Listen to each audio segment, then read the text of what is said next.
Jangan buang pembalut sembarangan. Asli, cerita ini nyeremin banget guys. Sebut aja Ratna namanya.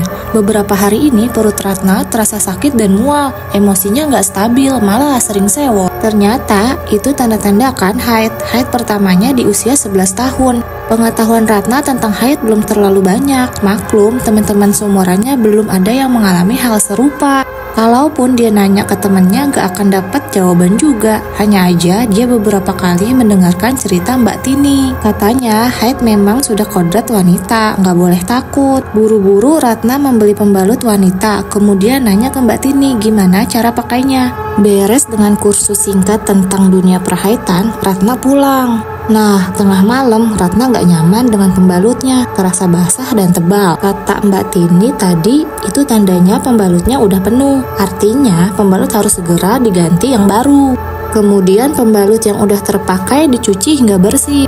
Sambil menahan kantuk, Ratna berjalan menuju kamar mandi di depan kamarnya. Malas rasanya menyentuh dinginnya air, apalagi harus mencuci pembalut yang penuh dengan darah kotor.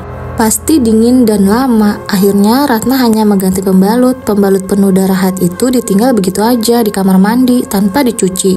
Besok pagi aja aku nyucinya, sekalian mandi pagi. Ratna langsung gloyor tidur ke kamar. Tak lama sayup-sayup Ratna mendengar suara berisik disertai bau anyir dan amis yang menyengat. Matanya terbuka, makin lama suaranya makin keras. Mirip suara orang sedang menyeruput air. Syurup, syurup, syurup. Siapa malam-malam begini main air di kamar mandi? Batin Ratna sambil bangun lalu berjalan ke kamar mandi. Srup, srup, srup. Kini suara itu semakin jelas, bau anyir semakin menusuk. Bulu kuduk Ratna tiba-tiba berdiri. Suara itu kini terdengar menyeramkan, apalagi saat Ratna membuka pintu kamar mandinya. Dia melihat sosok laki-laki tinggi berbaju putih lusuh membelakangi pintu kamar mandi. Kain putih bagian punggung sedikit berlumut, bagian tengkuk dan telinga mengeluarkan darah. Rambutnya sedikit gondrong acak-acakan. Dan yang lebih mencengangkan lagi, sosok mengerikan itu memegang dan menyasapi dengan lahap darah haid pada pembalut kotor yang ditinggalkannya tadi. Tiba-tiba makhluk itu menoleh, wajahnya tak beraturan, ada sisa-sisa darah yang menempel di mulut. Ratna terdiam mematung, badannya gemetar melihat pemandangan mengerikan dan menjijikan di depan matanya. Kepalanya pusing, perutnya mual dan kemudian tak sadarkan diri.